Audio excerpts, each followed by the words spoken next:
Meus irmãos e minhas irmãs, paz e bem. Nós escutamos parte do livro de Esdras, depois escutamos Ageu. Hoje nós vamos escutar Zacarias, é aquele que sucede Ageu. Nesse momento, o povo de Israel já tem o templo construído, mas tem aquela sensação que Deus nos abandonou. Então, esse livro do profeta, que é um livro que tem muitas visões, são 9 visões, nós escutamos 8 visões, nós hoje vamos escutar a terceira na liturgia. Mas uma coisa interessante deste profeta é que é ele que insiste na imagem de um Messias sofredor, de um Messias pobre, de um Messias que é consolador dos pobres. Este profeta, que é um sacerdote, ele vai ser matado, e Jesus vai citar este episódio. Então, levantei os olhos e eis que vi um homem com um cordel de medir na mão. E perguntei-lhe, aonde vais? Ele disse, vou medir Jerusalém, para ver qual é a sua largura e o seu comprimento. E eis que um anjo falava em mim, e vinha ao encontro um outro anjo que lhe disse, corre a falar com este moço, dizendo, a população de Jerusalém precisa ficar sem muralhas. Deus mesmo será para ela muralha de fogo ao seu redor, e mostrarei minha glória no seu meio.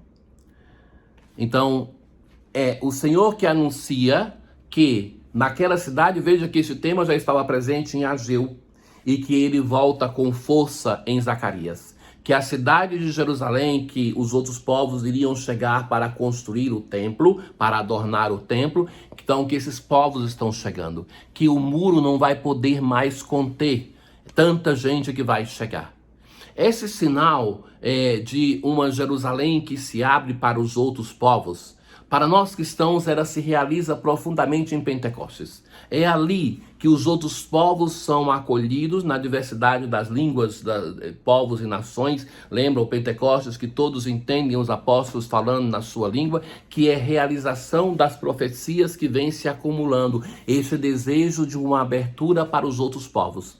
Isso também porque o próprio povo de Israel, nos fenômenos de exílio, de diáspora, de sempre em migração, que também se tornou um povo estrangeiro sobre alguns aspectos, mesmo que era sempre considerado como membro deste povo de Israel. Caríssimos, isso é uma mensagem muito forte para nós, porque o cristianismo ele superou este bairrismo, esse sectarismo de um Deus e um povo, porque se abriu a todos os povos. Não foi isso que os apóstolos logo fizeram, de correr pelo Mediterrâneo para anunciar? Então, já no seu nascimento, o cristianismo é uma religião aberta a todos os povos. Então, nós deveríamos ser os primeiros a sermos abertos ao mundo da migração. Hoje, o mundo anda, o mundo vai de uma parte para outra. Sem a ilusão, caríssimos, de que o Brasil acolhe tanta gente, que nós temos mais brasileiros fora do que imigrantes dentro. Então essa ilusão não tenhamos mais. Agora, no Novo Testamento, como é que se vai viver essa realidade? Se vai afirmar muitas vezes que entre nós não temos cidadãos ou estrangeiros, mas todos nós somos cidadãos em torno de um único Senhor. O que nos faz ser concidadãos não é um passaporte de uma nação, mas sim a fé no ressuscitado. É isso que nos une. Então é isso que faz que eu me sinta irmão de alguém, independentemente de um passaporte, de uma divisão de terra deste mundo. Mas ainda precisamos ir além.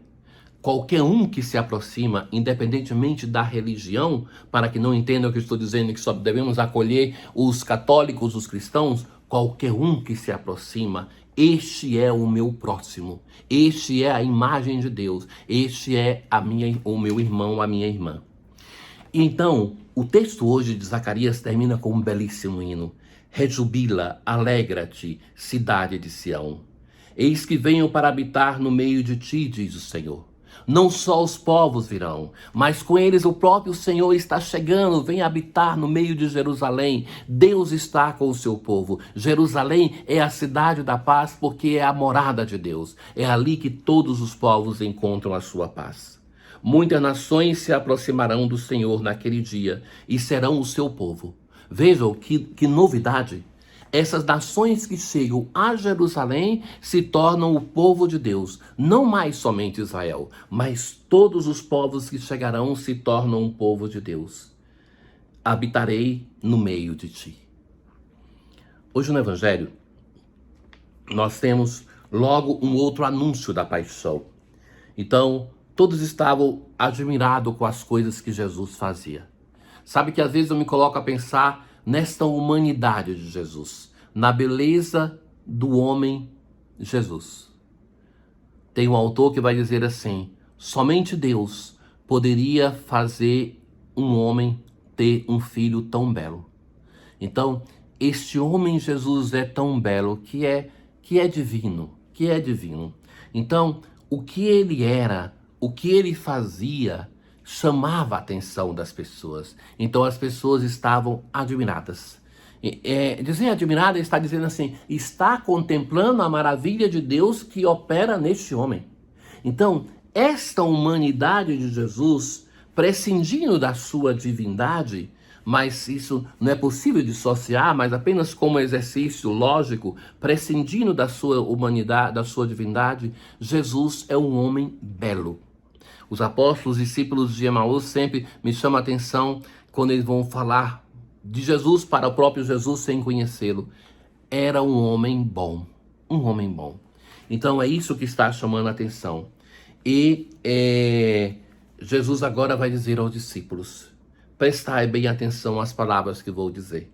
Essa recomendação de Jesus, ela introduz um tema que é difícil para os discípulos compreenderem. Então, Jesus, já ciente disso, eles já adverte, prestai atenção. O Filho do Homem vai ser entregue nas mãos dos homens. Ora, o Filho vai ser entregue.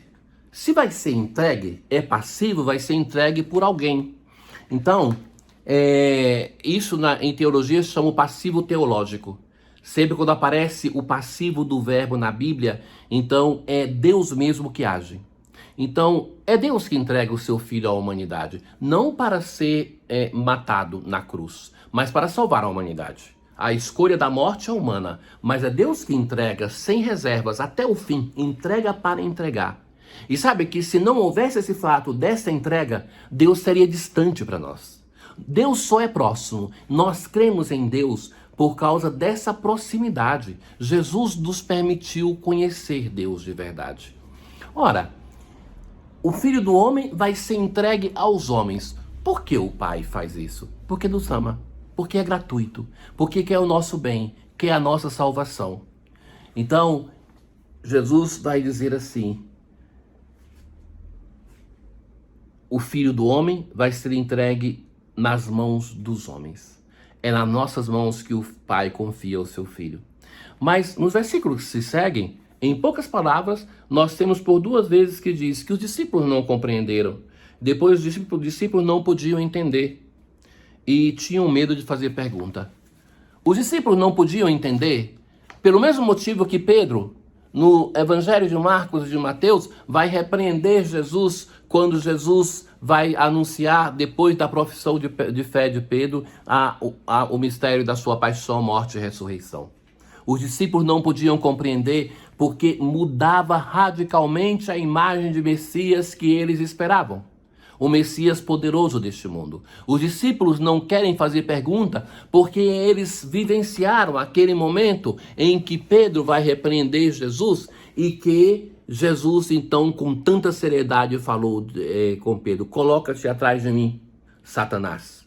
Não tenho parte contigo. Você não pensa as coisas de Deus, mas as coisas dos homens. Então Jesus, os discípulos sabiam que era um tema que Jesus não concedia, mas eles não têm ainda a capacidade de compreender. Porque para compreender o modo de ser Messias de Jesus, se requer passar pelo mistério da sua paixão, morte e ressurreição. Só depois eles e nós teremos condições de compreender.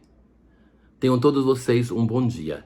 O Senhor esteja convosco, Ele está no meio de nós. Abençoe-vos o Deus Todo-Poderoso, o Pai, o Filho e o Espírito Santo. Paz.